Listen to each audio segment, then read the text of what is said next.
Okay, so we're on our last lesson of radian measure and we are looking at small angle approximations. First thing to note is that the word small is a relative term, but whenever we're using it here, we're thinking of small as being close to 0. If we have a look at the graphs of y equals x and y equals sine x, we can see that these graphs are, as x is close to 0, these graphs are virtually the same. They overlap. They very closely approximate each other. Now this is only the case when x is in radians. If you think about it, 90 degrees, if this were 90 degrees, we would have 1.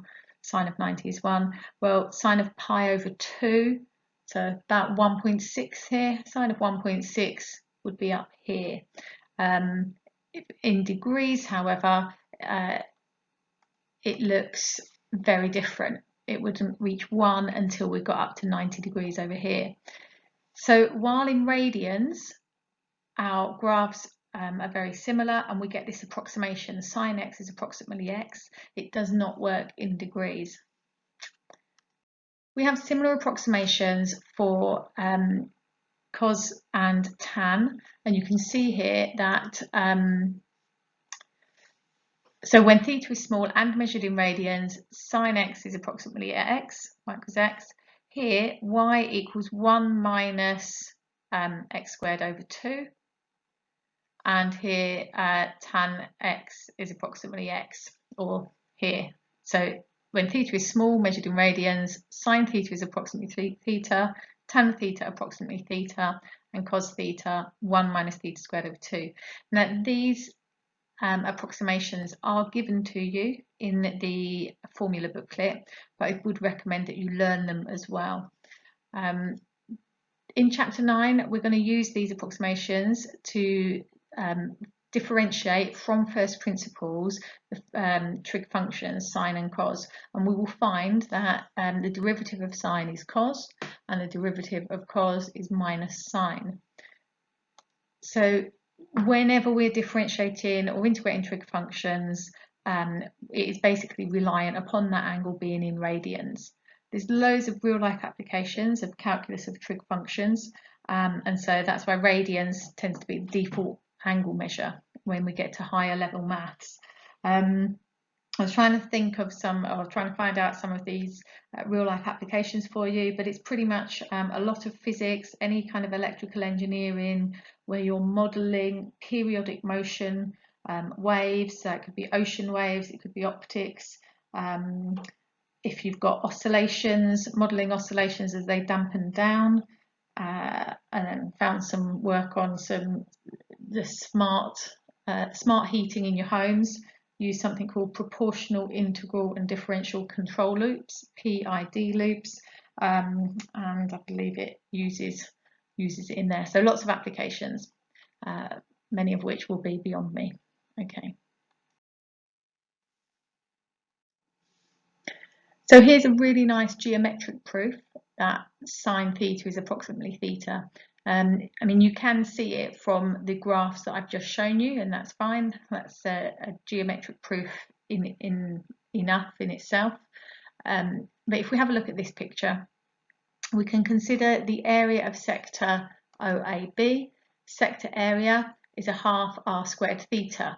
So a half times 1 squared times theta, that gives us a half theta. If I look at the area of the triangle using a half AB sine C, again, I would get a half times 1 times sine theta. So I get a half sine theta. Now imagine this angle theta getting smaller and smaller, and we can see that the area of the triangle is going to get closer and closer to the area of the sector. So we can say here that half sine theta is approximately half theta when theta is small. They're very similar, and then multiply both by 2, we get our sine theta is approximately theta. So just another geometric way of looking at why that is the case. Okay, and again, only works for radians because we've used the formula for radians. Okay, so I've told you what you need to know and why it holds true. And now we're going to have a look at these examples as how we're going to use it in our Maths A level. So we're asked the clue here when theta is small, so we're going to use our approximations, find the approximate value of sine 2 theta plus tan theta over 2 theta. One key thing here is if I've got sine theta is approximately equal to theta, then where I'm given sine 2 theta, I would write in here sine 2 theta is approximately equal to 2 theta. So just completely replace that argument in there. So here, instead of sine 2 theta, I replace that with 2 theta. Instead of tan theta, I replace that with theta. So I get 3 theta over 2 theta. Theta's cancel out, and it's approximately 3 over 2. In the next one, part B, the thing to be careful of here is cos 4 theta. We're going to approximate that to 1 minus, and then we want 4 theta in brackets all squared over 2. So the whole of the argument, 4 theta, goes in brackets and then I square it. And on the bottom I've got theta times sine 2 theta. So again, sine 2 theta would approximate to 2 theta. So start with my what I'm given here and just plug in the small angle approximations. So for cos 4 theta, I want 1 minus 4 theta all squared over 2, and then this minus 1 on the end, and then theta times 2 theta. Simplify that. 1 minus 16 theta squared over 2 minus 1. And again, simplify again, we get 8 theta squared over 2 theta squared, and it approximates down to 4. That should be an approximately equals 2. Okay, so we have another example from the textbook here. Show that when theta is small, this left-hand side equals the right-hand side. As with any show that kind of question, we start with the left-hand side. Kind of ignore the right-hand side for now.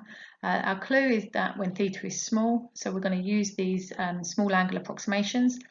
Instead of sine 5 theta, we're now going to approximate that with 5 theta.